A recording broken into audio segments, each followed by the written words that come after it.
Hello everyone, আসসালামু আলাইকুম। Welcome back to my channel. কেমন আছেন সবাই? নিশ্চয়ই ভালো আছেন। অনেকদিন পরে আসলাম আপনাদের মাঝে একটা মিনি ব্লগ নিয়ে। আমাদের নতুন বাড়িতে আমের গাছের ভিতরে মুকুল আসছে, সেটাই আজকে আপনাদের দেখাবো। আমি এই গাছগুলো লাগিয়েছিলাম প্রায় 2 বছর আগে, তো সেগুলোর ভিতরে মুকুল আসছে। দেখেন, এই যে দেখেন, এই 2টা গাছ আমি নিয়ে আসছিলাম কিনে।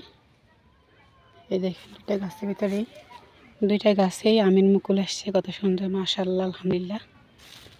এই যে দেখছেন, অনেক সুন্দর গাছগুলো, কিন্তু বেশি একটা বড় না। এগুলো হচ্ছে কলমের গাছ, এই 2টাই। তো দেখা যাক আম ধরে কিনা, সেটাই দেখার পালা।